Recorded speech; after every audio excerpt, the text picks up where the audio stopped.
നമസ്തേ, രാധേ കൃഷ്ണ. ഇന്ന് നമ്മൾക്ക് ശിവതാണ്ഡവ സ്തോത്രം എങ്ങനെയാണ് ചൊല്ലുക എന്നതും പിന്നെ അതിൻ്റെ അർത്ഥം എന്താണെന്നുള്ളതും പഠിക്കാം. ശിവതാണ്ഡവ സ്തോത്രം രചിച്ചിട്ടുള്ളത് രാവണനാണ്. രാവണൻ എന്ന് പറയുന്നത് മഹാദേവൻ്റെ പരമഭക്തനായിരുന്നു. വലിയൊരു ഭക്തനായിരുന്നു മഹാദേവൻ്റെ. പക്ഷേ തൻ്റെ ശക്തിയിൽ വലിയ അഹങ്കാരവും ഉണ്ടായിരുന്നു രാവണന്. രാവണന് മഹാദേവൻ ലങ്കയിലോട്ട് വരണം, രാവണൻ്റെ കൂടെ താമസിക്കണം, രാവണന് മാത്രമാവണം മഹാദേവൻ എന്നുള്ളൊരു ചിന്ത ഉണ്ടായിരുന്നു. പക്ഷെ അത് മഹാദേവന് സമ്മതമല്ലായിരുന്നു. അങ്ങനെ പറ്റില്ലല്ലോ, മഹാദേവന് ലങ്കയിലൊന്നും പോയി താമസിക്കാൻ പറ്റില്ലല്ലോ, മഹാദേവൻ താമസിക്കുന്നത് കൈലാസത്തിലല്ലേ. അപ്പോൾ രാവണൻ ഒരു ദിവസം എന്താ ചെയ്തതെന്ന് വെച്ചാൽ ഈ കൈലാസ പർവ്വതമടക്കം ലങ്കയിലോട്ട് കൊണ്ടുപോകാൻ വേണ്ടിയിട്ട് നോക്കി. കൈലാസപർവ്വതം എടുക്കാൻ പറ്റും എന്നുള്ളൊരു വിശ്വാസം ഉണ്ടായിരുന്നു രാവണന്. അങ്ങനെ രാവണൻ തൻ്റെ കൈകൾ കൊണ്ട് കൈലാസപർവ്വതം ഇങ്ങനെ പൊക്കുകയായിരുന്നു. അപ്പോൾ കൈലാസപർവ്വതം മുഴുവൻ കിടന്ന് ആടാൻ തുടങ്ങി. അപ്പോൾ മഹാദേവൻ എന്താ ചെയ്തതെന്ന് വെച്ചാൽ തൻ്റെ വലത് കാലിലെ പെരുവിരൽ കൊണ്ട് ഒരു ചവിട്ട് കൊടുത്തു കൈലാസത്തിന്മേ. മഹാദേവൻ ഇരുന്ന സ്ഥലത്ത് തന്നെ ഇരുന്നിട്ട് കാലുകൊണ്ട് ആ പെരുവിരൽ കൊണ്ട് ചവിട്ടി. അപ്പോൾ കൈലാസപർവ്വതം അമർന്നു. പക്ഷേ ഈ പർവ്വതത്തിൻ്റെ അടിയിൽ രാവണൻ്റെ കൈകളുണ്ടായിരുന്നു. അപ്പോൾ ആ പ്രാണവേദന അനുഭവിക്കുന്ന സമയത്ത് രാവണൻ ചൊല്ലിയതായിരുന്നു ഈ ശിവതാണ്ഡവ സ്തോത്രം എന്ന് പറയുന്നത്. ഈ ശിവതാണ്ഡവ സ്തോത്രത്തിൽ മുഴുവനായിട്ട് മഹാദേവനെ വർണ്ണിക്കുകയാണ് ചെയ്യുന്നത്. മഹാദേവൻ്റെ കാര്യങ്ങൾ, മഹാദേവൻ്റെ രൂപം എങ്ങനെയാണ് എന്നുള്ളതൊക്കെ വർണ്ണിക്കുന്നതാണ് ഈ ശിവതാണ്ഡവ സ്തോത്രത്തിലുള്ളത്. ഈ ശിവതാണ്ഡവ സ്തോത്രം കേട്ടിട്ട് പ്രസന്നനായിട്ടാണ് മഹാദേവൻ മുമ്പ് ദശാനനൻ എന്ന പേരുണ്ടായിരുന്ന രാവണന് രാവണൻ എന്ന പേര് കൊടുത്തത്. രാവണൻ എന്ന പേരിൻ്റെ അർത്ഥമാണ് ഉച്ചത്തിൽ അലറുന്നവൻ എന്നാണ് ആ പേരിൻ്റെ അർത്ഥം. അപ്പോൾ നമ്മൾക്ക് ആദ്യത്തെ ശ്ലോകം എങ്ങനെയാണ് വായിക്കുന്നത് എന്നത് നോക്കാം.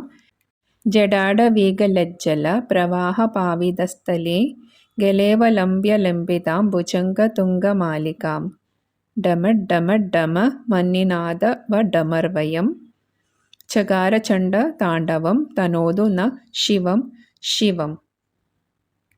ഇതിൻ്റെ അർത്ഥം എങ്ങനെയാണെന്ന് നോക്കിയാൽ, ജഡ എന്ന് പറയുമ്പോൾ മുടിൻ്റെ ജഡ, മഹാദേവൻ്റെ മുടി. അടവി പ്രഭ കാട്. അപ്പോൾ ജഡ അടവി എന്ന് പറയുമ്പോൾ കാട് പിടിച്ച പോലത്തെ ജഡ. ഗലജല പ്രവാഹം എന്ന് വെച്ചാൽ ഇറ്റിറ്റായിട്ട് വീഴുന്ന വെള്ളം. പാവിത പവിത്രീകരിക്കുക. സ്ഥല എന്ന് വെച്ചാൽ സ്ഥലം.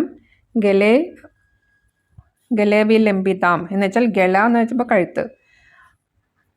അവലംബിതാം എന്ന് വെച്ചാൽ തൂങ്ങിക്കിടക്കുക, കഴുത്തിൽ തൂങ്ങിക്കിടക്കുന്ന.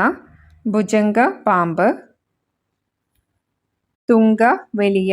മാലികാം എന്ന് പറയുമ്പോൾ പൂമാല. ഡമ എന്ന് പറയുമ്പോൾ ഡമറുവിൻ്റെ സൗണ്ടാണത്, ഡമറുവിൻ്റെ നാദമാണത്. നാദം എന്ന് പറയുമ്പോൾ ശബ്ദം. ഡമർ എന്ന് പറയുമ്പോൾ ഡമരു. വയം എന്ന് വെച്ചാൽ കൊട്ടുന്ന. ചകാര ചെയ്തു. ചണ്ഡ താണ്ഡവം എന്ന് പറയുമ്പോൾ ഉഗ്രതാണ്ഡവം. തനോതു തരുക. ന ഞങ്ങൾക്ക്. ശിവം പരമശിവൻ. ശിവം എന്ന് വെച്ചാൽ മംഗളം എന്ന് വെച്ചാൽ ഇതിൻ്റെ അർത്ഥം എന്താണെന്ന് വെച്ചാൽ കാട് പിടിച്ച ജഡയിൽ നിന്ന് ഇറ്റിറ്റായിട്ട് പ്രവഹിക്കുന്ന ആ ജലം കൊണ്ട് പവിത്രീകരിച്ച സ്ഥലത്ത് കഴുത്തിൽ പൂമാല പോലെ തൂങ്ങിക്കിടക്കുന്ന വലിയ പാമ്പ്. പിന്നെ കയ്യിലാണെങ്കിൽ ഡമരു കൊട്ടുന്ന ആ നാദമാണ് ഡമഡ് ഡമഡ് ഡമൻ. അങ്ങനെ ആ നാദത്തോടു കൂടി ഡമരു കൊട്ടിയിട്ട് ചകാര ചണ്ഡ താണ്ഡവം, ഉഗ്രമായ താണ്ഡവം ചെയ്യുന്ന മഹാദേവൻ. അപ്പോൾ ഇങ്ങനെയാണ് മഹാദേവനെ വർണ്ണിച്ചിരിക്കുന്നത്. കാട് പിടിച്ച പോലത്തെ ജടയുണ്ട്, അതിൽ നിന്ന് ഇറ്റിറ്റായിട്ട് വീഴുന്ന വെള്ളം കൊണ്ട് പവിത്രീകരിച്ച സ്ഥലത്ത് നൃത്തം ചെയ്യുന്ന മഹാദേവൻ. എങ്ങനെയാണ് നൃത്തം ചെയ്യുന്നത്? കഴുത്തിൽ വലിയ പാമ്പുണ്ട്, പിന്നെ കയ്യിൽ ഡമരു എന്ന് കൊട്ടിയിട്ടാണ് താണ്ഡവം നൃത്തം ചെയ്യുന്നത്. അങ്ങനെയുള്ള മഹാദേവൻ ഞങ്ങൾക്ക് മംഗളം നൽകട്ടെ എന്നാണ് ഈ ആദ്യത്തെ ശ്ലോകത്തിൽ പറയുന്നത്. ഇനി രണ്ടാമത്തെ ശ്ലോകം. ജഡാകടാഹ സംഭ്രമ ഭ്രമ നിലിംബ നിർച്ചരി വിലോല വീച്ചി വല്ലരി വിരാജമാന മൂർധനി ദഗദ്ദഗദ്ദഗജ്വലല്ലലാട പട്ടപാവകേ കിശോര ചന്ദ്രശേഖരേ രതി പ്രദക്ഷിണം മമ. ഇതിൻ്റെ അർത്ഥം എങ്ങനെയെന്ന് വെച്ചാൽ ജഡാ കടാഹം. ജഡ എന്ന് പറയുമ്പോൾ ജഡ പിടിച്ച മുടി, കടാഹം എന്ന് പറയുമ്പോൾ കുടം അല്ലെങ്കിൽ കമണ്ടല്ലു. അതേപോലെയാണ് മഹാദേവൻ്റെ ജഡ എന്നാണ് പറയണത്. എന്നുവെച്ചാൽ ഒരു പാത്രം പോലെ, വെള്ളത്തിനൊക്കെ ഇങ്ങനെ ഒഴിച്ച് വെക്കുന്ന പാത്രം പോലെയുള്ള കമണ്ടല്ലു അല്ലെങ്കിൽ കുടം പോലെയുള്ള ജഡ, അതാണ് ജഡ കടാഹം എന്ന് പറയുന്നത്. സംഭ്രമ ബ്രഹ്മ എന്ന് വെച്ചാൽ ഇങ്ങനെ ഭ്രമണം ചെയ്ത് ഇങ്ങനെ കറങ്ങുന്നതിനാണ് പറയണത്. നിലിംബ എന്ന് പറയുമ്പോൾ ദേവ, നിർച്ചരി എന്ന് പറയുമ്പോൾ നദി. അപ്പോൾ നിലിംബ നിർച്ചരി എന്ന് പറയുമ്പോൾ ദേവനദി. ദേവനദി എന്ന് പറയുന്നത് ഗംഗാദേവിനെയാണ് പറയണത്. വിലോല എന്ന് പറയുമ്പോൾ ഇളകിയാടുക, ഇങ്ങനെ ആടി കളിക്കുക. വീച്ചി എന്ന് പറയുമ്പോൾ തരംഗം സൃഷ്ടിക്കുക. വല്ലരി വള്ളി പോലെ. വിരാജിക്കുന്ന. മൂർധനി എന്ന് പറയുമ്പോൾ മൂർധാവ്. ദഗദ് എന്ന് പറയുമ്പോൾ ആ തീ ജ്വാല കത്തുന്നത് അങ്ങനെയാണെന്നാണ് പറയുന്നത്. ദഗദാണ് തീ ജ്വാല കത്തുന്നത്. ജ്വല്ല എന്ന് പറയുമ്പോൾ ജ്വാല, തീൻ്റെ ആ ജ്വാല. ലലാടം എന്ന് പറയുമ്പോൾ നെറ്റിത്തടം. പട്ട എന്ന് പറയുമ്പോൾ പറന്ന. അപ്പം ലലാട പട്ട എന്ന് പറയുമ്പോൾ പറന്ന നെറ്റിത്തടം. പാവകി എന്ന് പറയുമ്പോൾ കത്തുന്ന തീ. കിഷോര എന്ന് പറയുമ്പോൾ ചെറുത്. ചന്ദ്ര എന്ന് പറയുമ്പോൾ ചന്ദ്രൻ. ശേഖരി എന്ന് പറയുമ്പോൾ ശിരസിൻ്റെ മുകളിൽ, അതാണ് ശേഖരി. രതി എന്ന് പറയുമ്പോൾ ഇഷ്ടം, സന്തോഷം, പ്രീതി. പ്രദക്ഷിണം എന്ന് പറയുമ്പോൾ ക്ഷണം പ്രതി. മമ എന്ന് പറയുമ്പോൾ എൻ്റെ എന്ന് വെച്ചാൽ ഇതിൻ്റെ മുഴുവൻ അർത്ഥം എന്താണെന്ന് വെച്ചാൽ മഹാദേവൻ്റെ മൂർധാവിലുള്ള ജഡ എങ്ങനെയാണ്? കുടം പോലെയാണ്, കമണ്ടല് പോലെയാണ്. അതിൻ്റെ ഉള്ളിൽ ഇങ്ങനെ മഹാദേവൻ താണ്ഡവ നൃത്തം ആടുമ്പോൾ ആ ഗംഗ ഇങ്ങനെ കിടന്ന് കറങ്ങുകയാണ്, ഭ്രമണം ചെയ്യുകയാണ്. അങ്ങനെ ഇളകിയാടി മഹാദേവൻ്റെ താണ്ഡവത്തിൻ്റെ ശക്തി കൊണ്ട് ആ ഗംഗാദേവി മഹാദേവൻ്റെ കമണ്ടല്ലു പോലെയുള്ള ജടയുടെ ഉള്ളിൽ ഇങ്ങനെ കിടന്ന് കറങ്ങി ഇളകിയാടി അതിൽ നിന്ന് പ്രവഹിക്കുന്ന, പുറത്തോട്ട് ഇങ്ങനെ വള്ളി പോലെ ഇങ്ങനെ വെള്ളം പ്രവഹിക്കുകയാണ്. ഗംഗാദേവി പ്രവഹിക്കുകയാണ് പുറത്തോട്ട്. അങ്ങനെയുള്ള മൂർധാവുള്ള മഹാദേവൻ. പിന്നെ നെറ്റിത്തടം എങ്ങനെയാണ് മഹാദേവൻ്റെ? പരന്ന നെറ്റിത്തടമാണ്. ഇങ്ങനെ തീ കത്തുന്ന പോലെ, തീജ്വാല. എങ്ങനെ ദഗദ് എന്ന് പറഞ്ഞിട്ടുള്ള ജ്വാലയാണ് ആ നെറ്റിത്തടത്തിൽ നിന്ന് വരുന്നത്. അങ്ങനെയുള്ള നെറ്റിത്തടമുള്ള മഹാദേവൻ. പിന്നെ എങ്ങനത്തെ ചന്ദ്രനാണ് മഹാദേവൻ്റെ ശിരസിലുള്ളത്? ചെറിയ ചന്ദ്രൻ, കൊച്ചു ചന്ദ്രനാണ് മഹാദേവൻ്റെ ശിരസിലുള്ളത്. അങ്ങനെയുള്ള മഹാദേവൻ എനിക്ക് സന്തോഷം തരട്ടെ എന്നാണ് ഈ ശ്ലോകത്തിൻ്റെ അർത്ഥം. അപ്പോൾ ഇവിടെ മഹാദേവൻ്റെ തലയിലുള്ള ഗംഗ എങ്ങനെയാണ് മഹാദേവൻ്റെ തലയിൽ നിന്ന് പുറത്തോട്ട്, എങ്ങനെയാണ് മഹാദേവൻ്റെ ജടയിൽ നിന്ന് പുറത്തോട്ട് വരുന്നത് മഹാദേവൻ്റെ താണ്ഡവ നൃത്തം ആടുമ്പോൾ? പിന്നെ മഹാദേവൻ്റെ നെറ്റി എങ്ങനെയാണ്? പിന്നെ മഹാദേവൻ്റെ ശിരസിൽ എങ്ങനത്തെ ചന്ദ്രനാണ് ഇരിക്കുന്നത്, കൊച്ചു ചന്ദ്രനാണ് ഇരിക്കുന്നത് എന്നതൊക്കെയാണ് ഇവിടെ വർണ്ണിക്കുന്നത്. ഇനി മൂന്നാമത്തെ ശ്ലോകം എങ്ങനെയാണെന്ന് നോക്കാം. ധരാധരേന്ദ്ര നന്ദിനി വിലാസബന്ധു ബന്ധുര സ്ഫുരദിഗന്ധ സന്തതി പ്രമോദമാന മാനസേ കൃപാകടാക്ഷധോരണി നിരുദ്ധ ദുർധരാപതി ക്വചി ദിഗംബരേ മനോ വിനോദമേതു വസ്തുനി. ഇനി ഇതിൻ്റെ അർത്ഥം എന്താണെന്ന് നോക്കാം. ധരാധരേന്ദ്ര നന്ദിനി. ധരാധരേന്ദ്ര എന്ന് പറയുമ്പോൾ പർവ്വതങ്ങളുടെ രാജാവ്. നന്ദിനി എന്ന് പറയുമ്പോൾ പുത്രി. പർവ്വതങ്ങളുടെ രാജാവിൻ്റെ മകൾ എന്ന് പറയുന്നത്, ഹിമവാന്റെ മകൾ എന്ന് പറയുന്നത് പാർവതി ദേവി. വിലാസ എന്ന് പറയുമ്പോൾ നൃത്തം, അങ്ങനെ എന്തെങ്കിലുമുള്ള കലകൾ, വിലാസ. ബന്ധു എന്ന് പറയുമ്പോൾ നമ്മളുടെ ബന്ധു, നമ്മളുടെ കൂടെയുള്ള ആൾ. ബന്ധുര മനോഹരമായ മനസ്സിനെ. സ്ഫുരത് എന്ന് വെച്ചാൽ പ്രവഹിക്കുക, അതിൽ നിന്ന് പുറത്തോട്ട് വരിക. ദിഗന്ധരം എല്ലാ ദിക്കുകളും. സന്തതി വ്യാപിക്കുന്ന. പ്രമോദമാന മാനസേ സന്തോഷമായ മനസ്സ്. കൃപ എന്ന് പറയുമ്പോൾ കൃപ തോന്നുക, കൃപ. കടാക്ഷ ആ നോട്ടം. കടാക്ഷം എന്ന് പറയുമ്പോൾ കൃപയോട് കൂടിയുള്ള നോട്ടം. ധോരണി എന്ന് പറയുമ്പോൾ ഇടതടവില്ലാണ്ട് കൃപയോട് കൂടിയുള്ള നോട്ടം. നിരുദ്ധ എന്ന് പറയുമ്പോൾ തടയുക. ദുർധരാധപി എന്ന് പറയുമ്പോൾ ദുർഘടമായ കഷ്ടപ്പാടുകൾ. ക്വചിത് അങ്ങനെയുള്ള. ദിഗംബരൻ. ദിഗംബരൻ എന്ന് പറയുമ്പോൾ ദിക്കുകളെ വസ്ത്രമാക്കിയവൻ. മനോവിനോദം മനസ്സിന് വിനോദം സന്തോഷം. വസ്തുനി ഉള്ളത് എന്നർത്ഥം. എന്നുവെച്ചാൽ ഇതിൻ്റെ അർത്ഥം എന്താണെന്ന് വെച്ചാൽ ഹിമവാന്റെ പുത്രിയായ പാർവതി ദേവിനെ കൂട്ടായിട്ട് നൃത്തം ചെയ്യുന്ന. അങ്ങനെ നൃത്തം ചെയ്യുമ്പോൾ മനോഹരമായ മനസ്സിൽ നിന്ന് പുറത്തോട്ട് വരുന്ന പ്രകാശം എല്ലാ ദിക്കുകളിലും വ്യാപിക്കുന്നു. അത് മനസ്സിന് സന്തോഷം നൽകുന്നു. ഇടതടവില്ലാത്ത കൃപാകടാക്ഷത്തോടു കൂടി നോക്കുമ്പോൾ ഏത് ദുർഘടമായ അവസ്ഥയും നിർത്തപ്പെടുന്നു, തടയുന്നു. മഹാദേവന്റെ കൃപാകടാക്ഷത്തോടു കൂടി നോക്കുമ്പോൾ ഏത് കഷ്ടപ്പാടുകളുമുണ്ടെങ്കിൽ അതൊക്കെ തടയപ്പെടുന്നു, അതൊക്കെ ഇല്ലാണ്ടാവുന്നു. അങ്ങനെയുള്ള ദിഗംബരൻ, എല്ലാ ദിക്കുകളെയും വസ്ത്രമാക്കിയിട്ടുള്ള മഹാദേവൻ മനസ്സിന് വിനോദം നൽകട്ടെ എന്നാണ് പറയണത്. ഇനി 4ാമത്തെ ശ്ലോകം എങ്ങനെയാന്ന് നോക്കാം. ജടാഭുജംഗ പിംഗള സ്ഫുരത്ഫണ മണിപ്രഭ കദംബ കുങ്കുമദ്രവ പ്രലിപ്ത ദിഗ്വധൂമുഖേ മദാന്ത സിന്ദൂര സ്ഫുരത്വഗുത്തരീയ മേതുരേ മനോവിനോദമദ്ഭുതം ബിഭർത്തു ഭൂതഭർത്തരി. ഇതിൻ്റെ അർത്ഥം എങ്ങനെയാന്ന് നോക്കാം. ജടാഭുജംഗ എന്ന് പറയുമ്പോൾ ജടയിലെ പാമ്പ്. പിങ്കള എന്ന് പറയുമ്പോൾ പിങ്കളവർണ്ണം ഉള്ളത്. സ്ഫുരത് എന്ന് പറയുമ്പോൾ പ്രകാശിക്കുക. ഫണ എന്ന് പറയുമ്പോൾ പാമ്പിൻ്റെ ഫണം, പത്തി. മണിപ്രഭ എന്ന് പറയുമ്പോൾ മാണിക്യത്തിൻ്റെ പ്രഭ, പ്രകാശം. കദംബം എന്ന് പറയുമ്പോൾ കദംബ വൃക്ഷം, അതിൻ്റെ പൂക്കൾ എന്ന് പറയുമ്പോൾ നല്ല ചുവപ്പായിരിക്കും. അപ്പോൾ അങ്ങനത്തെ ചുവപ്പുള്ള കുങ്കുമദ്രവം എന്ന് പറയുമ്പോൾ നീര് അല്ലെങ്കിൽ കുങ്കുമം കലക്കിയത്, അതിനെയാണ് കുങ്കുമദ്രവം എന്ന് പറയുന്നത്.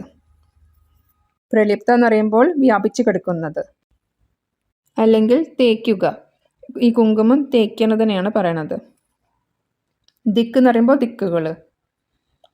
വധൂമുഖി എന്ന് പറയുമ്പോൾ വധുവിൻ്റെ മുഖം പോലെ. മദാന്ത എന്ന് പറയുമ്പോൾ മതത്താൽ അന്ധനായ. സിന്ദൂര എന്ന് പറയുമ്പോൾ ആന. സ്ഫുരത്ത് പറയുമ്പോൾ പ്രകാശിക്കുക. ത്വക്ക് തോല്. ഉത്തരീയം പറയുമ്പോൾ മേൽവസ്ത്രം. മേതുരം പറയുമ്പോൾ കട്ടിയുള്ളത്. മനോവിനോദമദ്ഭുതം. മനോ എന്ന് പറയുമ്പോൾ മനസ്സ്, വിനോദം എന്ന് പറയുമ്പോൾ വിനോദം, അത്ഭുതം. ബിഭർത്തു എന്ന് പറയുമ്പോൾ നിറയ്ക്കുക. ഭൂതഭർത്തരി എല്ലാ പ്രാണികളെയും നിലനിർത്തുന്നത് എന്നുവെച്ചാൽ മഹാദേവനെ കുറിച്ചിട്ടാണ് പറയുന്നത്. ഇനി ഇതിൻ്റെ മുഴുവൻ അർത്ഥം എന്താണെന്ന് വെച്ചാൽ മഹാദേവന്റെ ജടയിലുള്ള പാമ്പുകളുടെ മാണിക്യത്തിൻ്റെ പ്രഭ കൊണ്ട്, ആ പ്രഭ എങ്ങനെയാണ്? പിങ്കള നിറമാണ്. അതിൽ നിന്ന് പ്രവഹിക്കുന്ന ആ പ്രകാശം കൊണ്ട് എല്ലാ ദിക്കുകളിലും. എങ്ങനെയാണ് ആ ദിക്കുകളുടെ നിറം നമുക്ക് തോന്നുന്നത്? ഈ മാണിക്യത്തിൻ്റെ പ്രകാശം കൊണ്ട് ഈ മഹാദേവൻ താണ്ഡവമാടുമ്പോൾ മഹാദേവന്റെ താണ്ഡവമാടുന്നതനുസരിച്ച് മഹാദേവന്റെ ജടയും ഇങ്ങനെ കിടന്നിട്ട് ആടി കളിക്കുകയാണ്. അപ്പോൾ ആ ജടയിലുള്ള പാമ്പുകളുടെ ഫണത്തിൻ്റെ മുകളിലുള്ള മാണിക്യത്തിൻ്റെ പ്രഭ കൊണ്ട്, പിങ്കള നിറത്തിലുള്ള പ്രഭ കൊണ്ട് എല്ലാ ദിക്കുകളിലും കദംബ നല്ല ചുവപ്പ് കുങ്കുമച്ചാറ് ഒഴിച്ചതുപോലെയാണ് തോന്നുന്നത്. എല്ലാ ദിക്കുകളിലും കുങ്കുമച്ചാറ് തേച്ചതുപോലെ നമ്മൾക്ക് തോന്നുന്നത്. അപ്പോൾ ആ ദിക്കുകളെ കാണുമ്പോൾ ആരുടെ മുഖം പോലെയാണ്? വധുവിൻ്റെ മുഖം പോലെയാണ് നമ്മൾക്ക് തോന്നുന്നത്. അങ്ങനെയുള്ള ദിക്കുകളാണ് ഉള്ളത്. പിന്നെ മഹാദേവന്റെ വസ്ത്രം എങ്ങനെയാണ്? മതത്താൽ അന്ധനായ ആനയുടെ തോല് കൊണ്ടുള്ള ഉത്തരീയമാണ് മഹാദേവൻ്റേത്. എങ്ങനത്തെയാണ് ആ തോല്? കട്ടിയുള്ള തോലാണ്. സ്ഫുരത് അതിൽ നിന്ന് പ്രകാശം എങ്ങനെ പ്രവഹിക്കുകയാണ്. ആ വസ്ത്രത്തിൽ നിന്ന് പ്രകാശം പ്രവഹിക്കുകയാണ്. അപ്പോൾ ഇവിടെ നമ്മൾക്ക് മഹാദേവന്റെ ജടയിൽ ഉള്ള പാമ്പുകളുടെ മാണിക്യത്തിൻ്റെ പ്രഭ കൊണ്ട് എല്ലാ ദിക്കുകളിലും ദിക്കുകളൊക്കെ വധുവിൻ്റെ മുഖം പോലെ ചുവന്നിരിക്കുകയാണ്, സിന്ദൂരം തേച്ചതുപോലെ ചുവന്നിരിക്കുകയാണ്. പിന്നെ മഹാദേവൻ്റെ വസ്ത്രം നല്ല മതത്താൽ അന്ധനായ വലിയൊരു ആനയുടെ തോല് കൊണ്ടാണ് മഹാദേവൻ്റെ വസ്ത്രം ഉണ്ടാക്കിയിട്ടുള്ളത്. നല്ല കട്ടിയുള്ള വസ്ത്രമാണത്. അതിൽ നിന്ന് പ്രകാശം ഇങ്ങനെ പ്രവഹിക്കുകയാണ്, സ്ഫുരത്ത് പ്രകാശം ഇങ്ങനെ പ്രവഹിക്കുകയാണ്. അങ്ങനെയുള്ള മഹാദേവൻ, എല്ലാ സർവ്വതിനെയും നിലനിർത്തുന്ന മഹാദേവൻ എൻ്റെ മനസ്സിന് എന്തൊക്കെ വേണ്ടത്? മനസ്സിന് വിനോദം, അത്ഭുതമായ വിനോദം, അത്രയും അധികം വിനോദം വേണം, തരണം എന്നുകൊണ്ടാണ് പറയണത്. അത് അത്രയും വിനോദം കൊണ്ട് നിറയ്ക്കട്ടെ, വിഭർത്തു നിറയ്ക്കട്ടെ എന്നാണ് പറയണത് ഇവിടെ. അപ്പോൾ ഇവിടെ ഒന്ന് ജടയിലുള്ള പാമ്പുകളെ കുറിച്ചിട്ട് പറയുന്നുണ്ട്, പിന്നെ മഹാദേവൻ്റെ വസ്ത്രത്തിനെയും കുറിച്ച് പറയുന്നുണ്ട്, പിന്നെ മഹാദേവൻ എല്ലാത്തിനെയും സർവ്വതിനെയും നിലനിർത്തുന്നതാണെന്നും പറയുന്നുണ്ട്. ഇനി 5ാമത്തെ ശ്ലോകം നോക്കാം.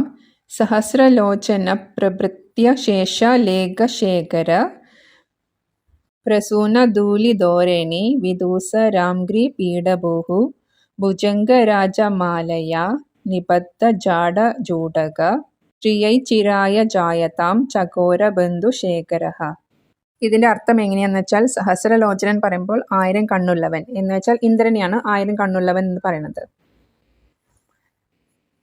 പ്രഭൃതി എന്ന് പറയുമ്പോൾ തുടങ്ങിയ, അശേഷം എന്ന് പറയുമ്പോൾ അവസാനമില്ലാത്ത, ലേഖ എന്ന് പറയുമ്പോൾ നിര, ശേഖര എന്ന് പറയുമ്പോൾ കിരീടം അല്ലെങ്കിൽ തല എന്നും പറയും.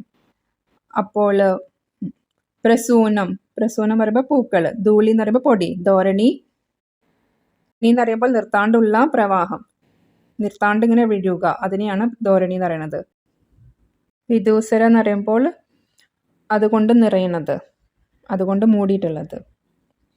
അംഗ്രി എന്ന് പറയുമ്പോൾ പാദം, പീഠഭൂ എന്ന് പറയുമ്പോൾ പീഠഭൂമി.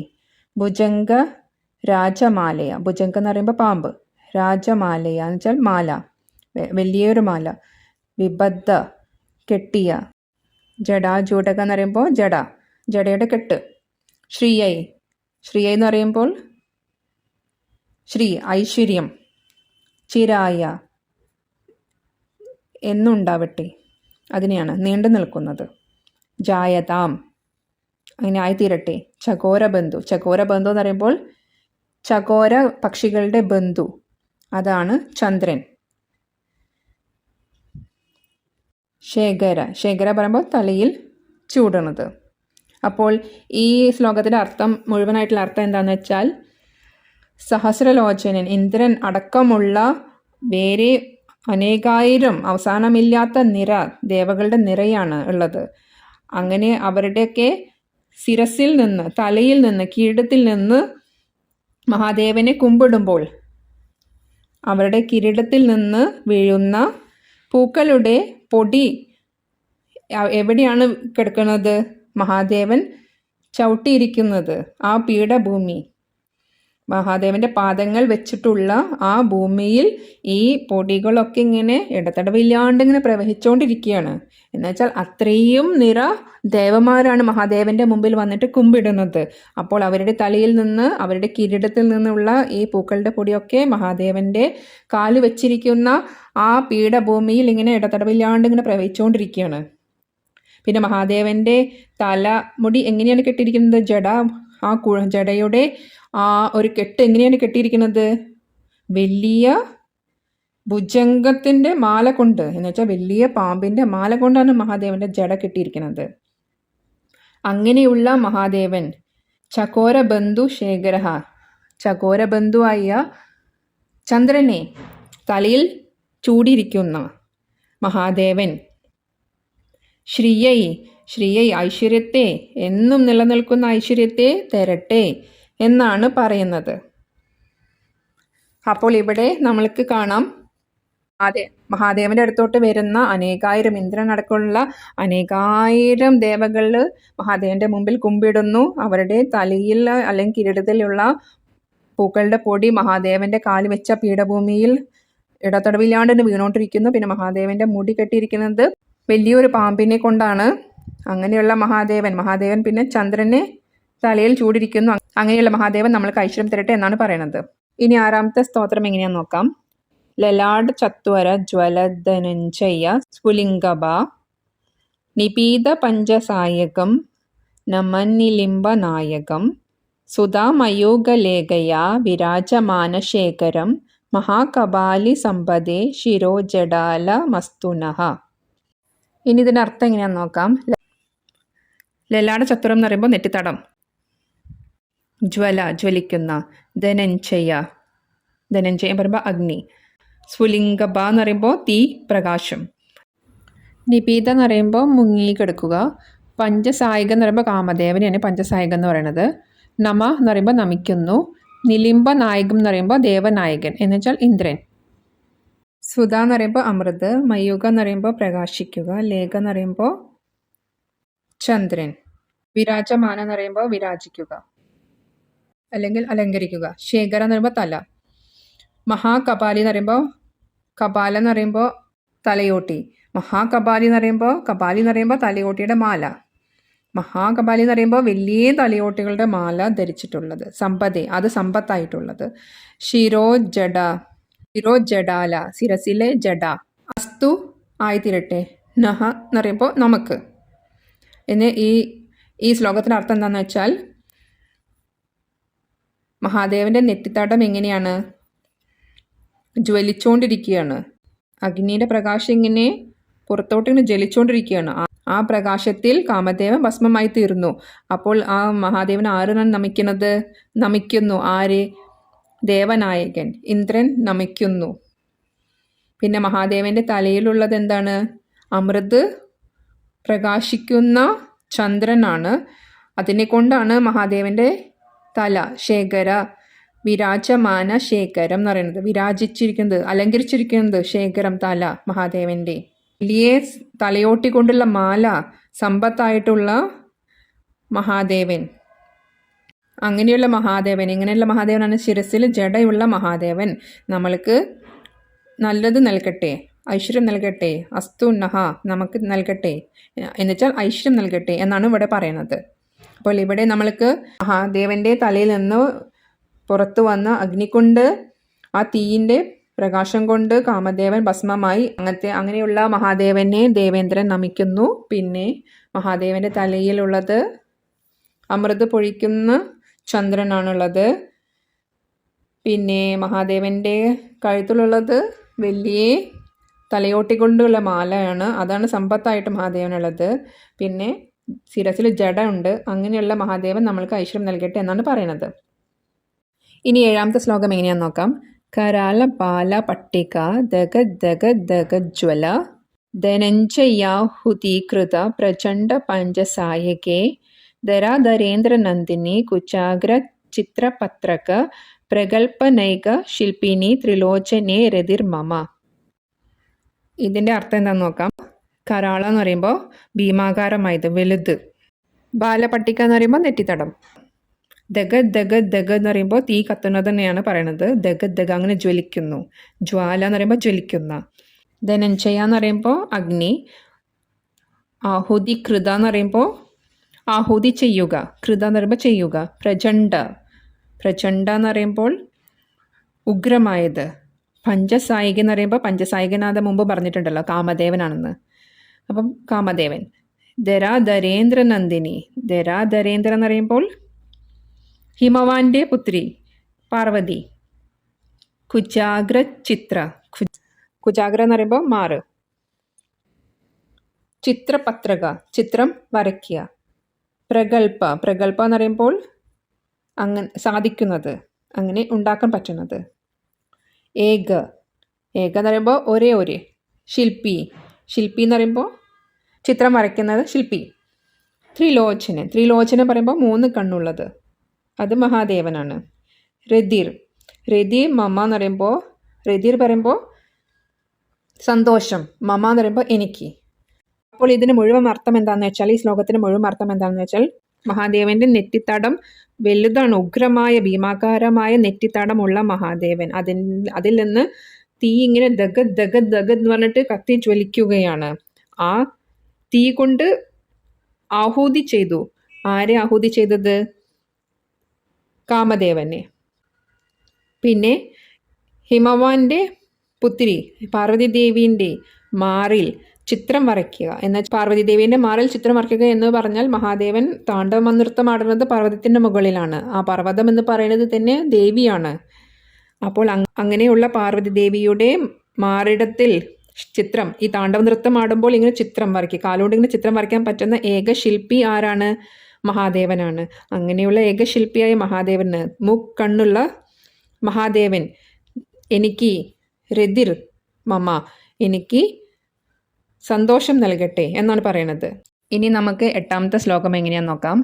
നവീന മേഘമണ്ഡലി നിരുദ്ധ ദുർധരസ്ഫുരത് കുഹു നിഷീദിനി തമഹ പ്രബന്ധ ബദ്ധ കന്ദരഃ നിലീംബ നിർജരീധരസ്തനോതു കൃത്തി സിന്ധുരഃ കലാനിദാന ബന്ധുരഃ ശ്രീയം ജഗദ്ദുരന്തരഃ.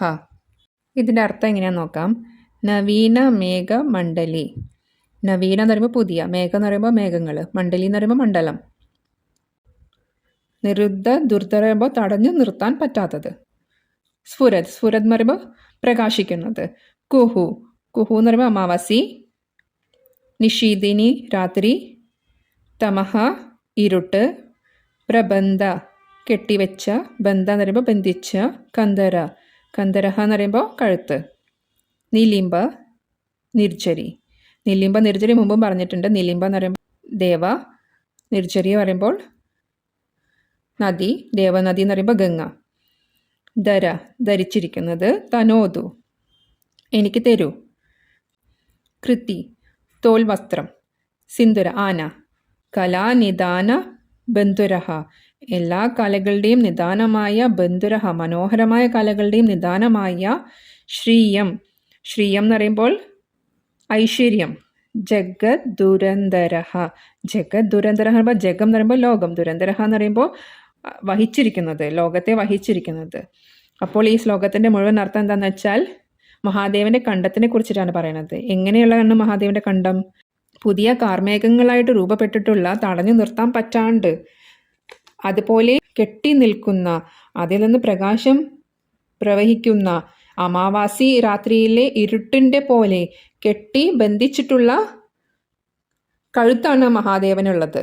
എന്ന് വെച്ചാൽ മഹാദേവൻ കാലക്കൂട വിഷം കുടിച്ചപ്പോൾ മഹാദേവൻ്റെ കഴുത്തിൽ എങ്ങനെയാണ് ആ കാലക്കൂട വിഷം കെട്ടി നിൽക്കുന്നത്? അമാവാസി രാത്രിയിൽ ഉണ്ടാവുന്ന ഇരുട്ട് പോലെയാണ്. പുതിയ മേഘങ്ങൾ, കാർമേഘങ്ങൾ കൊണ്ട് ഇങ്ങനെ കെട്ടി നിൽക്കുന്നത് പോലെ അതുപോലത്തെ പ്രകാശമാണ് മഹാദേവൻ്റെ കഴുത്തിനുള്ളത്. പിന്നെ മഹാദേവൻ എന്താണ് ധരിച്ചിരിക്കുന്നത്? ദേവഗംഗേനാണ് ധരിച്ചിട്ടുള്ളത്. അങ്ങനത്തെ മഹാദേവൻ പിന്നെ എങ്ങനത്തെ വസ്ത്രമാണ് ധരിച്ചിട്ടുള്ളത്? കൃതി സിന്ദൂരഃ ആനയുടെ തോലാണ് ധരിച്ചിട്ടുള്ളത്. പിന്നെ എല്ലാ കലകളുടെയും, എല്ലാ മനോഹരമായ കലകളുടെയും നിദാനമാണ് മഹാദേവൻ. ജഗത്തിനെ ധരിച്ചിരിക്കുന്നു.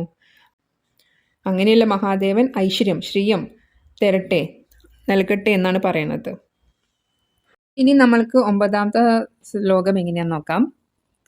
പ്രഫുല്ല നീല പങ്കജ പ്രപഞ്ച കാലിമ പ്രഭ വലംബി കണ്ഠ കന്ദലി രുചി പ്രബദ്ധ കന്ദരം സ്മരച്ചിതം പുരച്ചിതം ഭവച്ചിതം മഗച്ചിതം ഗജച്ചിദാന്തകച്ചിതം തമന്തകച്ചിതം ഭജേ. ഇതിൻ്റെ അർത്ഥം എങ്ങനെയാന്ന് നോക്കാം. പ്രഫുല്ലം എന്ന് വെച്ചാൽ വിരിഞ്ഞ, നീല പങ്കജ് എന്ന് പറയുമ്പോൾ നീലതാമര, പ്രപഞ്ചം എന്ന് പറയുമ്പോൾ വിസ്തരിച്ച് കിടക്കുന്ന, കാളിമ എന്ന് പറയുമ്പോൾ കറുപ്പ് നിറം, പ്രഭ എന്ന് പറയുമ്പോൾ പ്രകാശം, വലംബി, വലംബി എന്ന് പറയുമ്പോൾ ആശ്രയിച്ചിരിക്കുന്ന, കണ്ഠം എന്ന് പറയുമ്പോൾ കഴുത്ത്, രുചി എന്ന് പറയുമ്പോൾ പ്രകാശം, പ്രബന്ധ എന്ന് പറയുമ്പോൾ കെട്ടിയിട്ടുള്ള, കന്ദരം എന്ന് പറയുമ്പോൾ കഴുത്തിൻ്റെ പ്രദേശം, സ്മരച്ഛിതം എന്ന് പറയുമ്പോൾ സ്മരൻ, സ്മരൻ എന്ന് പറയുമ്പോൾ കാമദേവൻ, ചിതം എന്ന് പറയുമ്പോൾ നശിപ്പിച്ചു, പുരൻ, പുരച്ഛിതം എന്ന് പറയുമ്പോൾ പുരൻ എന്ന് പറയുമ്പോൾ ത്രിപുരാസുരൻ, ത്രിപുരാസുരൻ്റെ ചിതം എന്ന് പറയുമ്പോൾ നശിപ്പിച്ചു, വധിച്ചു എന്നർത്ഥമുണ്ട്. ഭവച്ഛിതം എന്ന് പറയുമ്പോൾ ഭവ എന്ന് പറയുമ്പോൾ നമ്മളുടെ ഭാവം, സംസാരം എന്ന് വെച്ചാൽ നമ്മുടെ ജനനം മരണം അങ്ങനെയുള്ള നമ്മളുടെ ലോകം. മഗച്ഛിതം എന്ന് പറയുമ്പോൾ മകൻ എന്ന് പറയുമ്പോൾ യാഗം, ദക്ഷൻ്റെ യാഗം നശിപ്പിച്ചത്. ഗജച്ഛിതം എന്ന് പറയുമ്പോൾ ഗജം എന്ന് പറയുമ്പോൾ ഗജാസുരൻ. അന്തഛിതം എന്ന് പറയുമ്പോൾ അന്തകൻ, അന്തകാസുരനെ വധിച്ചത്. തം എന്ന് പറയുമ്പോൾ അങ്ങനെയുള്ള. തം അന്തകൻ, അന്തകൻ എന്ന് പറയുമ്പോൾ യമൻ, യമനെയും നശിപ്പിച്ചു. ഭജ എന്ന് പറയുമ്പോൾ ഭജിക്കുന്നു. ഇനി ഇതിൻ്റെ മുഴുവൻ അർത്ഥം എന്താണെന്ന് വെച്ചാൽ, നീലത്താമര പോലെ വിരിഞ്ഞ് വിസ്തരിച്ച് കിടക്കുന്ന കറുത്ത നിറത്തോട് കൂടിയിട്ട്, എന്നുവെച്ചാൽ കാളക്കൂട വിഷം കഴിച്ചതുകൊണ്ട് കറുത്ത നിറം കെട്ടി നിൽക്കുന്ന കഴുത്തും കഴുത്തിൻ്റെ പ്രദേശവും ഉള്ള മഹാദേവൻ. പിന്നെ ആരൊക്കെയാണ് മഹാദേവൻ വധിച്ചത്? കാമദേവനെ വധിച്ചു, ത്രിപുരാസുരനെ വധിച്ചു, പിന്നെ സംസാരം, ഭവച്ഛിതം, നമ്മളുടെ മനസ്സിൻ്റെ ഭാവം, സംസാരം എന്നുവെച്ചാൽ ജനനം മരണം, അതല്ലാതെ മഹാദേവൻ നശിപ്പിച്ചു. പിന്നെ ദക്ഷൻ്റെ യാഗം നശിപ്പിച്ചു. പിന്നെ ഗജാസുരൻ നശിപ്പിച്ചു. ഗജാസുരൻ എന്ന് പറയുന്നത് ഗജത്തിൻ്റെ കഴുത്തോട് കൂടിയുള്ള ഒരു അസുരനായിരുന്നു ഗജാസുരൻ. ആ ഗജാസുരൻ്റെ കഴുത്ത് വെട്ടിയിട്ടാണ് ഗണപതിക്ക് ആ കഴുത്ത് വെച്ചത്, ആനയുടെ കഴുത്ത് വെച്ചിട്ടുള്ളത്. പിന്നെ അന്തകാസുരനെ വധിച്ചിട്ടുണ്ട്, പിന്നെ യമനെ വധിച്ചിട്ടുണ്ട്, യമദേവനെ വധിച്ചിട്ടുണ്ട്. അങ്ങനെയുള്ള മഹാദേവനെ ഞാൻ ഭജിക്കുന്നു എന്നാണ് ഇതിലെ അർത്ഥം. ഇനി നമുക്ക് 10ാമത്തെ ശ്ലോകം ഇങ്ങനെ നോക്കാം. അഗർവ സർവമംഗള കലാകദംബ മഞ്ചരി രസപ്രവാഹമാധുരി വിജൃംഭണ മധുവൃതം സ്മരാന്തകം പുരാന്തകം ഭവാന്തകം മകാന്തകം ഗജാന്തകാന്തകാന്തകം തമന്തകാന്തകം ഭജേ. ഇനി ഇതിൻ്റെ അർത്ഥം എങ്ങനെയാണെന്ന് നോക്കാം. അഗർവ എന്ന് പറയുമ്പോൾ ഏറ്റവും ശ്രേഷ്ഠമായത്, സർവമംഗളം എന്ന് പറയുമ്പോൾ എല്ലാ ഐശ്വര്യങ്ങളും നിറഞ്ഞത്, എല്ലാ മംഗളങ്ങളും നിറഞ്ഞത്. കലാകദംബ മഞ്ജരി എന്ന് പറയുമ്പോൾ എല്ലാ കലകളുടെയും ഒരു കൂട്ടം. രസപ്രവാഹ മാധുരി, രസം എന്ന് പറയുമ്പോൾ നല്ല രസമുള്ള, പ്രവഹിക്കുക. മാധുരി എന്ന് പറയുമ്പോൾ മധുരമുള്ള. വിജൃംഭ എന്ന് വെച്ചാൽ വളരുക, ഇല്ലെങ്കിൽ തുറക്കുക. മധു വൃതം എന്ന് പറയുമ്പോൾ വണ്ട്. പിന്നെ ഇവിടെയും ഇനി വരുന്നത് സ്മരാന്തകം പുരാന്തകം.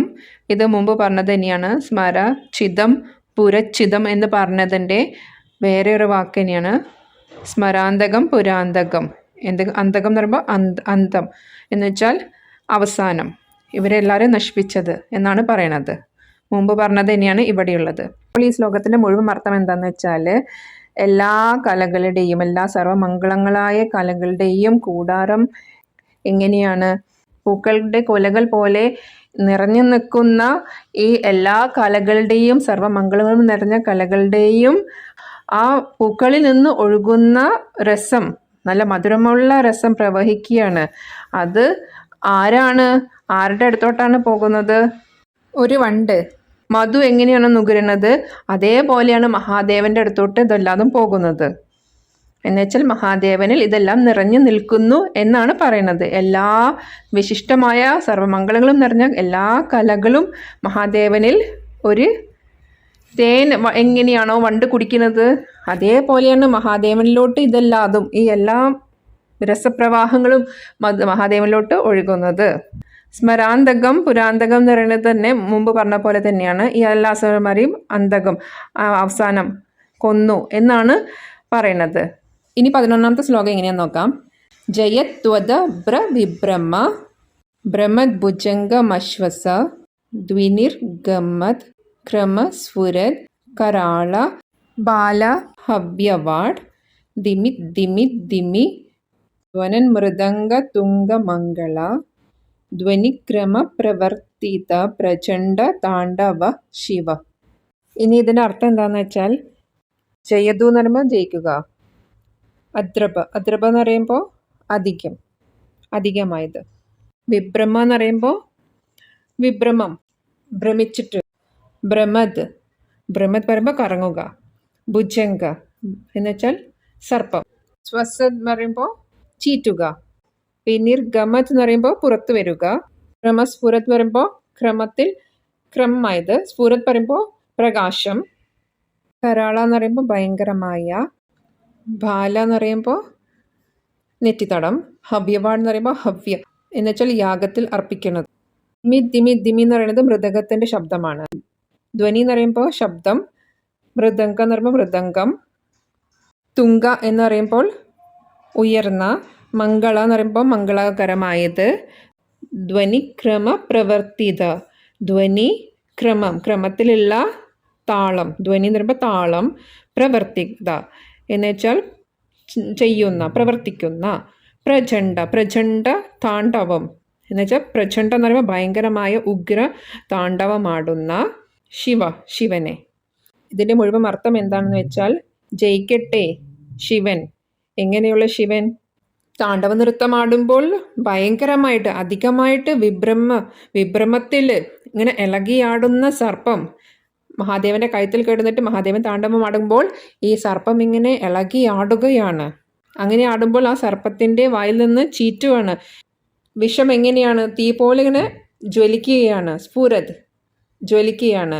പിന്നെ അതിൻ്റെ ഒപ്പം തന്നെ മഹാദേവൻ്റെ നെറ്റിത്തടത്തിലെ അഗ്നിയും ജ്വലിക്കുകയാണ്.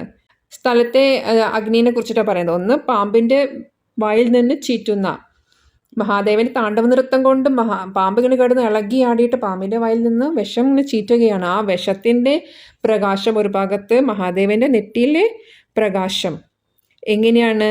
യാഗത്തിൽ അർപ്പിക്കുമ്പോൾ അതെങ്ങനെ പ്രകാശിച്ച് മോളിക്ക് വരുന്നത്? അതേപോലെയാണ് മഹാദേവൻ്റെ നെറ്റിത്തടം പ്രകാശിക്കുന്നത്.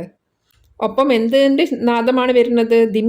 ദിമിന്ന് മൃദംഗത്തിൻ്റെ നാദം ക്രമത്തിലിങ്ങനെ ഒഴുകുകയാണ്. ക്രമത്തിലിങ്ങനെ ചെയ്തുകൊണ്ടാണ് താണ്ഡവ നൃത്തം ആടുന്നത് മഹാദേവൻ. അങ്ങനെയുള്ള ഉഗ്രതാണ്ഡവം ആടുന്ന മഹാദേവൻ വിജയിക്കട്ടെ എന്നാണ് പറയുന്നത് ഇവിടെ. ഇനി നമുക്ക് 12ാമത്തെ ശ്ലോകം നോക്കാം.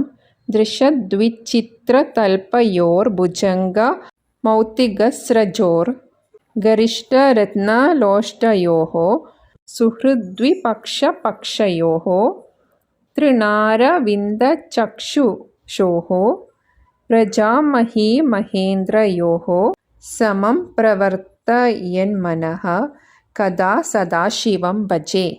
ഇനി ഇതിൻ്റെ അർത്ഥം എന്താണെന്ന് വെച്ചാൽ ദൃശ്യത് എന്ന് പറയുമ്പോൾ പാറ, വിചിത്ര തൽപ്പ എന്ന് വെച്ചാൽ നല്ല വിചിത്രമായ നല്ല ഭംഗിയുള്ള കട്ടിൽ, ഭുജംഗ പാമ്പ്, മൗത്തിക സ്രജം എന്ന് വെച്ചാൽ മണിമാല, ഗരിഷ്ഠ പറയുമ്പോൾ തടിച്ചത് വലുത്, രത്നക്കല്ല്, ലോഷ്ട പറയുമ്പോൾ മണ്ണ്, സുഹൃത്ത്, വിപക്ഷൻ പറയുമ്പോൾ ശത്രു, പക്ഷം എന്ന് പറയുമ്പോൾ പക്ഷത്തിൽ നിൽക്കുന്നത്, തൃണം എന്ന് പറയുമ്പോൾ പുല്ല്, അരവിന്ദം എന്ന് പറയുമ്പോൾ താമര, ചക്ഷുസ് എന്ന് പറയുമ്പോൾ ഇതളുകൾ, താമരയുടെ ഇതളുകൾ, പ്രജ എന്ന് പറയുമ്പോൾ സാധാരണ പ്രജക്കാർ, മഹേന്ദ്ര എന്ന് വെച്ചാൽ രാജാവ്, സമമായി, പ്രവർത്ത എന്ന് പറയുമ്പോൾ സമമായിട്ട് ഇരിക്കുക, മന എന്ന് പറയുമ്പോൾ എൻ്റെ മനസ്സ്, അതാന്ന് പറയുമ്പോൾ എപ്പോൾ, സദാശിവം ഭജേ എപ്പോഴും ശിവനെ ഭജിക്കട്ടെ എന്ന് വെച്ചാൽ ഇതിൻ്റെ മുഴുവൻ അർത്ഥം എന്താണെന്ന് വെച്ചാൽ പാറയും വിചിത്രമായ നല്ല വലിയ മെത്ത അതിൻ്റെ മുകളിൽ കിടക്കുമ്പോഴോ അല്ലെങ്കിൽ പാറയുടെ മുകളിൽ കിടക്കുമ്പോൾ അതിൽ ഒരു വ്യത്യാസം കാണാൻ പറ്റുന്നില്ല. ഭുജംഗ പാമ്പിനെയും മണിമാലകളെയും രത്നങ്ങളെയും മൺകട്ടയെയും സുഹൃത്തിനെയും ശത്രുവിനെയും ശത്രുപക്ഷത്ത് നിൽക്കുന്നവരെയും, പുല്ല് പുല്ലിനെയും താമരയെയും, പ്രജകളെയും രാജാവിനെയും എല്ലാവരെയും ഒരേ കണ്ണോട് കൂടി കണ്ടിട്ട്, എല്ലാവരെയും സമമായി കണ്ടിട്ട്, എൻ്റെ മനസ്സിൽ എല്ലാവരെയും സമമായി എനിക്ക് മനസ്സിൽ കാണാൻ പറ്റിയിട്ട് എന്നാണ് എനിക്ക് മഹാദേവനെ ഭജിക്കാൻ പറ്റുന്നത് എന്നാണ് രാവണൻ ഇവിടെ പറയുന്നത്. ഇങ്ങനെ എല്ലാവരെയും ഒരു വ്യത്യാസവും ആരെയും കാണാണ്ട് എല്ലാവരെയും ഒരേപോലെ കണ്ടിട്ട് എന്നാണ് എനിക്കെൻ്റെ മഹാദേവനെ ഭജിക്കാൻ പറ്റുക എന്നാണ് പറയുന്നത്. എന്ന് വെച്ചാൽ നമ്മൾക്ക് ദൈവത്തിനെ വിളിക്കുമ്പോൾ, നമ്മൾ ദൈവത്തിനെ പ്രാർത്ഥിക്കുമ്പോൾ നമ്മുടെ മനസ്സിൽ ഈ വക ഭാവവ്യത്യാസങ്ങളൊന്നും ആരോടും ഉണ്ടാവാൻ പാടില്ല എന്നാണ് രാവണൻ ഇവിടെ പറയുന്നത്. ഇനി നമുക്ക് 13ാമത്തെ ശ്ലോകം എന്താ നോക്കാം. കഥാ നിലിംബ നിർച്ചരി നികുഞ്ച കോടരേ വസൻ വിമുക്തദുർമതി സദാ ശിര സ്തമഞ്ജലിം വഹൻ വിമുക്തലോലലോചനോ ലലാമ ബാല ലഗ്നഗഃ ശിവേതി മന്ത്രമുച്ചരൻ കഥാ സുഖി ഭവാമ്യഹം. ഇനി ഇതിൻ്റെ അർത്ഥം എന്താണെന്ന് നോക്കാം. കഥ എന്ന് വെച്ചാൽ എന്ന്. നിലിംബ നിർച്ചരി. നിലിംബ് പറഞ്ഞാൽ ദേവ നിർച്ചരി എന്ന് പറയുമ്പോൾ നദി, ദേവനദി ഗംഗ. നികുഞ്ച് എന്ന് പറയുമ്പോൾ ഒരു പൂന്തോട്ടം, ഒരു ചെറിയൊരു പൂന്തോട്ടം. കോടര എന്ന് പറയുമ്പോൾ ഒരു ചെറിയൊരു കുടില്. വസൻ വസിക്കുക. വിമുക്ത മുക്തനാവുക. ദുർമതി ചീത്ത വിചാരങ്ങളിൽ നിന്ന്. സദാ ശിരഹ എന്ന് വെച്ചാൽ സദാ ശിരസിൻ്റെ മുകളിൽ. സ്തമഞ്ജലിം വഹൻ എന്ന് പറയുമ്പോൾ മുകളിൽ, ശിരസിൻ്റെ മുകളിൽ കൈകൾ കൂപ്പുകൈയോട് കൂടിയിട്ട് നമസ്കാര മുദ്ര അതോട് കൂടിയിട്ട് നിൽക്കുന്നതിനെയാണ് അഞ്ജലി വഹൻ എന്ന് പറയുന്നത്.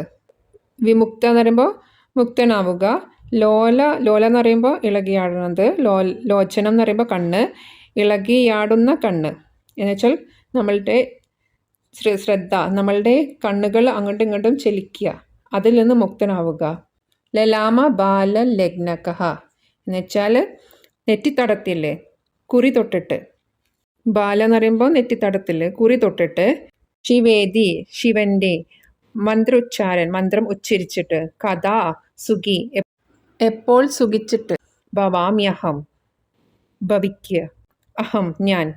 അപ്പോൾ ഇതിൻ്റെ മുഴുവൻ അർത്ഥം എന്താണെന്ന് വെച്ചാൽ എപ്പോഴാണ് കഥാ സുഖി ഭവാമ്യഹം, എപ്പോഴാണ് എനിക്ക് സുഖം ഭവിക്കുന്നത്, എന്നാണ് എനിക്ക് കഥാ നിലിംബ നിർജരി, എന്നാണ് എനിക്ക് ഗംഗയുടെ തീരത്തുള്ള ഒരു ഉദ്യാനത്തിൽ, ഒരു ചെറിയ ഉദ്യാനത്തിൽ ഒരു ചെറിയൊരു കുടിലുണ്ടാക്കിയിട്ട് അവിടെ വസിച്ചിട്ട് എല്ലാ ചീത്ത ചിന്തകളിൽ നിന്നും മുക്തനായിട്ട് ശിരസിൻ്റെ മുകളിൽ ഈ കൈകൾ കൂപ്പിങ്ങനെ പിടിച്ചിട്ട് ഈ ഇളകി ആടുന്ന നമ്മളുടെ കണ്ണുകൾ അങ്ങോട്ടും ഇങ്ങോട്ടും ഒന്നും ഇളകാണ്ട് ഒരു കാര്യത്തിൽ തന്നെ ശ്രദ്ധിച്ചിട്ട്, മഹാദേവൻ്റെ കാര്യത്തിൽ മാത്രം ശ്രദ്ധിച്ചിട്ട് മനസ്സിനെ ഏകാഗ്രമാക്കി വെക്കുക എന്നാണ് ഉദ്ദേശിക്കുന്നത്.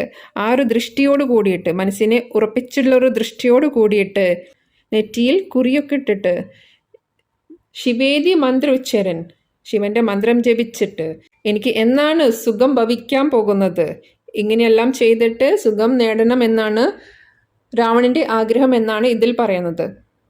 ഇനി നമ്മൾക്ക് 14ാമത്തെ ശ്ലോകം നോക്കാം.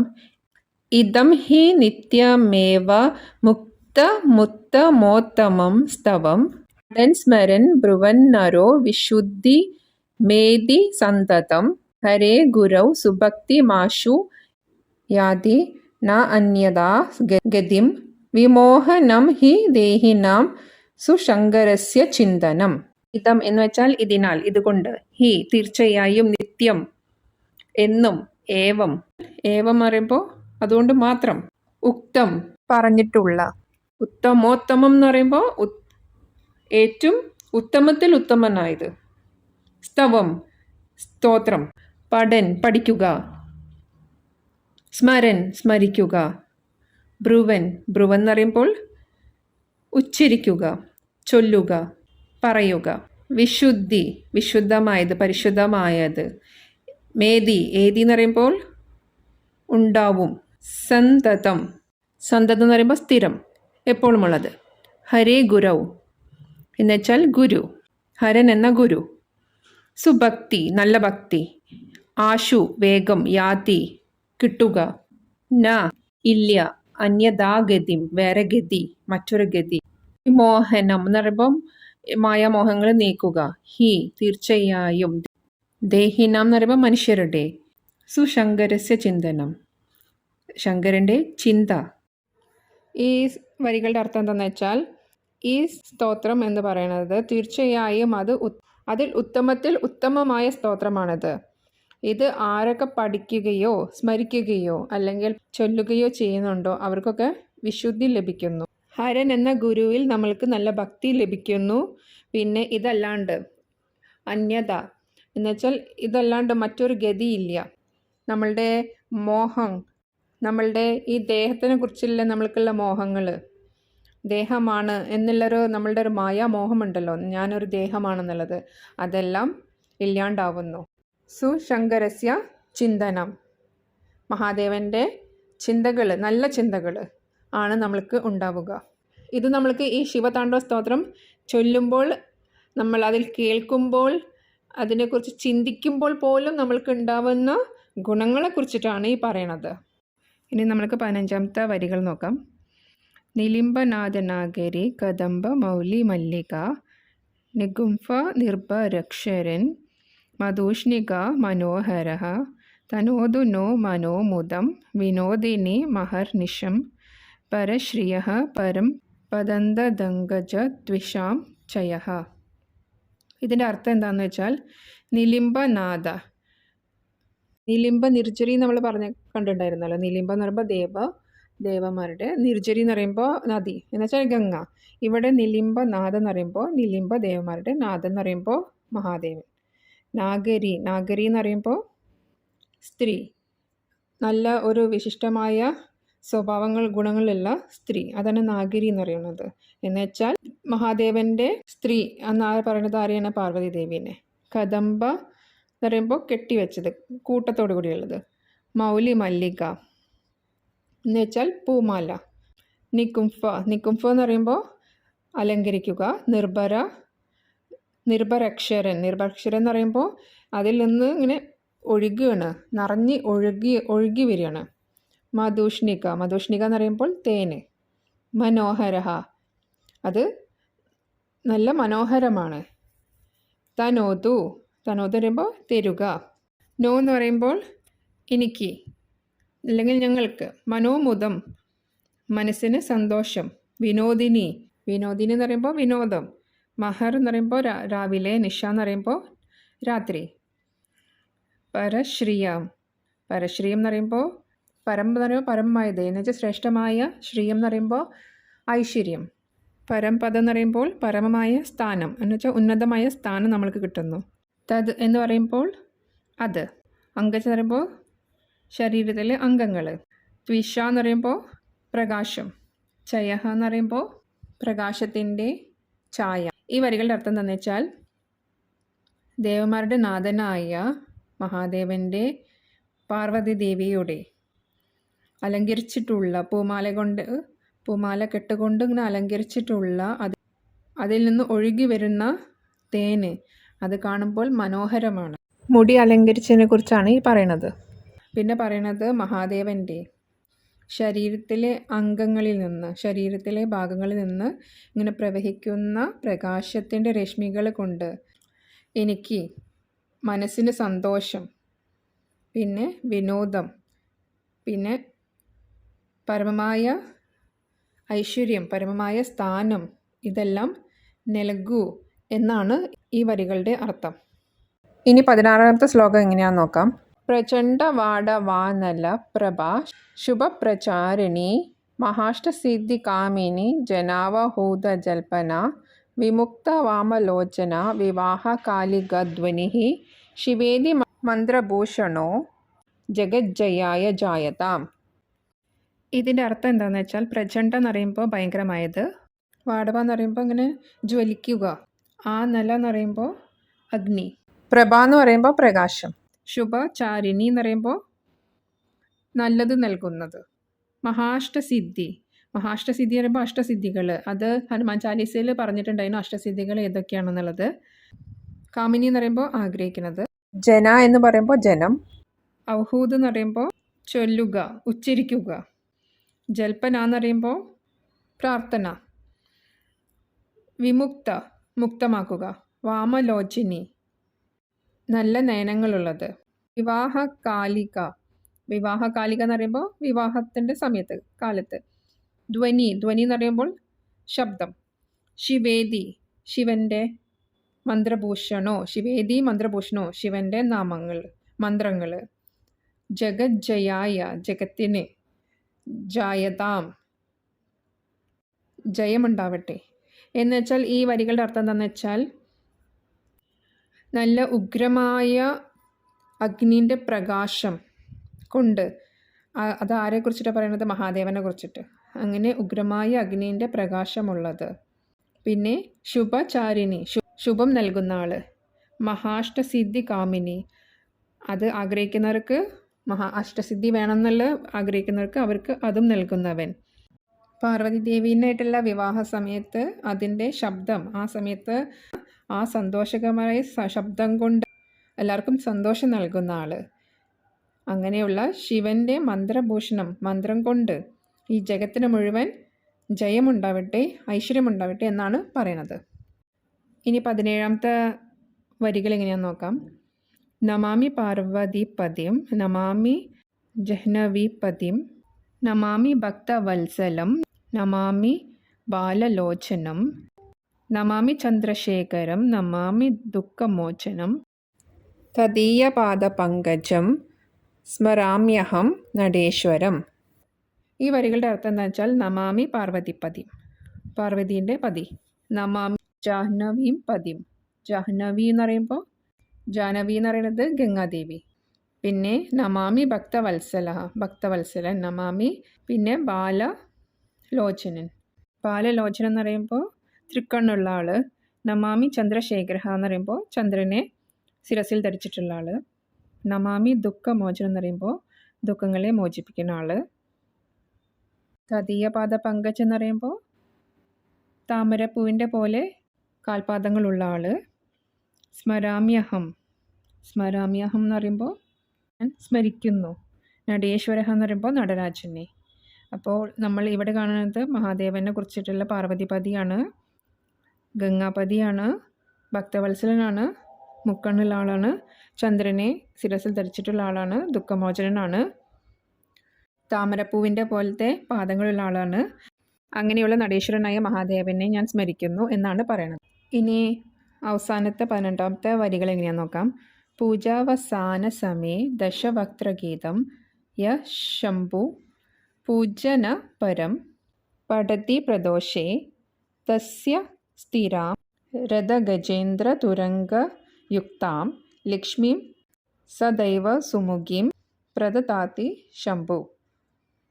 ഇതിനർത്ഥം എന്താണെന്ന് വെച്ചാൽ, പൂജാവസാന സമയം, പൂജ അവസാനിക്കുന്ന സമയത്ത് ദശവക്ത്രഗീതം, ദശവക്ത്ര എന്ന് പറയുമ്പോൾ 10 തലയുള്ളത് രാവണൻ, ഗീതം എന്ന് പറയുമ്പോൾ രാവണൻ്റെ ആ ഗീതം, യ എന്ന് പറയുമ്പോൾ ഏതൊരുവൻ, ശംഭു പൂജന മിതം, ശംഭുവിൻ്റെ പൂജ ചെയ്യുന്ന സമയത്ത്, ശംഭു എന്ന് പറയുമ്പോൾ മഹാദേവനെ പൂജ ചെയ്യുന്ന സമയത്ത്, പഠതി എന്ന് പറയുമ്പോൾ പഠിക്കുക അല്ലെങ്കിൽ ചൊല്ലുക, പ്രദോഷി എന്ന് പറയുമ്പോൾ സന്ധ്യകളിൽ, തസ്യ അവർക്ക്, സ്ഥിരം പറയുമ്പോൾ സ്ഥിരമായത്, രഥം, ഗജേന്ദ്രൻ എന്ന് പറയുമ്പോൾ ആന, തുരങ്ക കുതിര, യുക്താം ചേർന്ന്, അതും കൂടി ചേർന്ന്, ലക്ഷ്മി സദൈവ സുമുഖി എന്ന് പറയുമ്പോൾ സുമുഖിയായത് നല്ല ഭംഗിയുള്ള, സദൈവ് സ്ഥിരമായ ലക്ഷ്മീനെ, പ്രദതാതി എന്ന് പറയുമ്പോൾ നൽകുന്നു, ആര്, ശംഭു ശിവൻ. അപ്പോൾ ഈ വരികളുടെ അർത്ഥം എന്താണെന്ന് വെച്ചാൽ, പൂജ അവസാനിക്കുന്ന സമയത്ത് രാവണൻ്റെ 10 തലയുള്ള രാവണൻ്റെ ഈ ഗീതം ആരൊക്കെ ചൊല്ലുന്നുവോ, അത് സന്ധ്യ നേരത്ത് ആരൊക്കെ ചൊല്ലുന്നുവോ അവർക്ക് മഹാദേവൻ എന്തൊക്കെ നൽകുന്നു, സ്ഥിരമായിട്ടാണ് ഇത് നൽകുന്നത്. എന്നുവെച്ചാൽ ഇത് ഒരിക്കലും മഹാദേവൻ തിരിച്ചെടുക്കില്ല. എന്നുവെച്ചാൽ നമ്മൾ നല്ല രീതിയിൽ പോകുന്നിടത്തോളം കാലം മഹാദേവൻ അത് തിരിച്ചെടുക്കില്ല. സ്ഥിരമായി നമ്മൾക്ക് കിട്ടും. എന്തൊക്കെ? രഥം, ഗജേന്ദ്രൻ, ആനകൾ, കുതിരകൾ. എന്നുവെച്ചാൽ അന്നത്തെ കാലത്ത് പറയുന്നതാണ് ഐശ്വര്യങ്ങളുടെ ലക്ഷണങ്ങളായിരുന്നു ഇതൊക്കെ. ഇന്നത്തെ കാലത്ത് എന്ന് പറയുമ്പോൾ നമ്മൾക്ക് ആവശ്യമില്ല സാധനങ്ങൾ, നമ്മൾക്ക് ഇന്നത്തെ കാലത്ത് ഐശ്വര്യമായിട്ട് നമ്മൾക്ക് വേണ്ടത് എന്താണോ അതൊക്കെ നമുക്ക് നൽകുന്നു. പിന്നെ ലക്ഷ്മീനെ, സ്ഥിരമായിട്ട് ലക്ഷ്മീനെ നമുക്ക് കിട്ടും. അല്ലെങ്കിൽ ലക്ഷ്മി ദേവി എങ്ങനെയാ വെച്ചാൽ ചഞ്ചലമാണ്, ഒരു സ്ഥലത്ത് ഇരിക്കത്തില്ല. ഒരാൾക്ക് ഇപ്പോൾ കിട്ടിയെന്ന് വെച്ചിട്ട് നാളെ ചിലപ്പോൾ അവരുടെ കയ്യിൽ ലക്ഷ്മി ദേവി ഉണ്ടായെന്ന് വരില്ല. എന്നുവെച്ചാൽ നമ്മൾക്ക് പണം അങ്ങനെ വന്നും പോയി ഇങ്ങനെ ഇരിക്കും. പക്ഷേ ഇതൊക്കെ ചൊല്ലുന്ന ആൾക്ക് എന്നും സ്ഥിരമായിട്ട് ലക്ഷ്മി ദേവി കൂടെ ഉണ്ടാവും. എല്ലാ ഐശ്വര്യങ്ങളും മഹാദേവൻ സ്ഥിരമായിട്ട് കൊടുക്കും എന്നാണ് ഈ അവസാനത്തെ വരികളുടെ അർത്ഥം.